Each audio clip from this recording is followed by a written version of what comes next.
Today we start talking about arguments against the existence of God.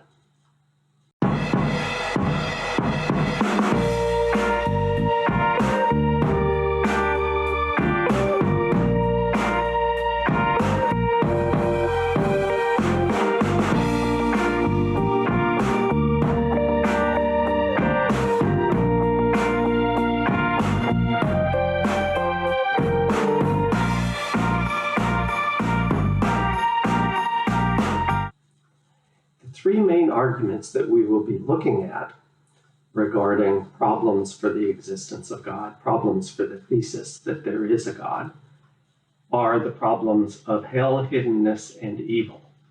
So let's talk about them in the opposite order. Let's start with the generic problem of evil. So the problem of evil arises because, as we are aware, there are things that are bad. So when we talk about evil, we don't want to begin by thinking about embodied persons responsible for doing things that we would call sinful, evil, vicious, wicked, that sort of thing. We are thinking about the problems of suffering, misery, woe, ailments, all those sorts of things. The sorts of things that we would categorize as negative about our world. So, to have evil in the world, what you need are sentient beings, beings capable of pain and pleasure. So the first premise of the argument from evil is that evil exists. Now, the conclusion of this argument is supposed to be that God doesn't exist. So you might try to go straight from that premise to that conclusion. Evil exists, so God doesn't. That's a very quick argument. It's not going to be a very persuasive argument. Just substitute any existence claim of other sorts in for the premises. Giraffes exist, so God doesn't. Hurricanes exist, so God doesn't. Hair exists, so God doesn't. Governments exist, so God doesn't. Those arguments need supplementation by something or other in order to explain how you're getting from the premise to the conclusion. Now, when we talk about the problem of evil, there are two ways to proceed along these lines. So, standardly, the problem of evil is divided into two kinds of problems, a deductive problem and let's call it a non-deductive problem for now. Some people call it an inductive problem. So the difference between the deductive and non-deductive is that a deductive argument guarantees the truth of its conclusion, given the truth of the premises. A non-deductive argument supports the conclusion, but not in a way that guarantees the truth of that conclusion. So you can think of it as a kind of probabilistic support or something like that from the premise to the conclusion. So the question is, how do we get from the premise evil exists to the conclusion God doesn't exist? Presumably, the defender of the argument has some additional premises in mind that are implicit in reasoning that goes from that premise to that conclusion. David Hume is a good illustration of what you might say to link the premise with the conclusion. So Hume is saying something that he says Epicurus said first, but here's the quote from Hume. Hume says in his dialogues concerning natural religion, "Is God willing to prevent evil but not able? Then he's impotent. Is he able but not willing? Then he's malevolent. Is he both able and willing? Whence then is evil?" So this is a good example of linking premises that take you from the premise evil exists to the conclusion that God doesn't exist. And notice for Hume, the two central key linking principles have to do with omnipotence, how much power does God have, and benevolence, how much goodness, how good is God really? Now, part of our readings, we will read J.L. Mackie, a paper called Evil and Omnipotence, where he lays out the deductive problem of evil. And we'll read Alvin Plantinga's response to the Mackie argument, as well as to other versions of a deductive problem of evil. Plantinga is going to claim to show that no deductive problem of evil has any hope of succeeding. We'll look at the details of how that happens. Well, what happens if he's right? It turns out that for about 50 years, it was assumed that Plantinga was exactly right about the deductive problem of evil and its prospects. Things have gotten a bit more complicated in the last, maybe decade or so. Plantinga's argument is not quite as conclusive as it might have looked like from the time of its original construction in the 1960s until early in the 21st century. In any case, we'll look at those details when we read Plantinga. But suppose Plantinga is right that the deductive argument overreaches. In that case, you'd have an argument that was valid but would have false premises, or an argument that wasn't valid but had true premises. And then what are you supposed to do with that? Well, the answer is you don't have any deductive reason to conclude that God does not exist. The question that remains, though, is whether the premise that evil exists supports the conclusion in a non-deductive way. And it's fairly obvious that many of the rational opinions we have are opinions that we have that are rational because we have good evidence, and the evidence we have supports the conclusion that we hold, even though it doesn't guarantee the truth of the conclusion that we hold. Experience, for example, supports views we hold about the world around us, but experience doesn't guarantee the truth of the beliefs that we hold on its basis.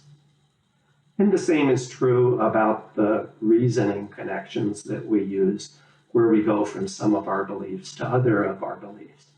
There are rare cases where the reasoning involved is deductive. It happens in mathematics, it happens in logic. But when you're dealing with ordinary inferences from some of the things that you believe to other things you believe, the connections are often non-deductive. Perhaps properly described in terms of inference to the best explanation. But whatever characterization you give of these non-deductive inferences, the fact is the information in the premises doesn't guarantee the truth of the conclusion. So let me take just a couple of minutes to make sure we're clear on the distinction between deductive and non-deductive reasoning, deductive and non-deductive support relations between premises and conclusions. One way to describe the difference between the two is that deductive arguments are arguments in which the premises entail the conclusion. That's what the language of the truth of the premises guaranteeing the truth of the conclusion amounts to. Entailment is precisely that relation.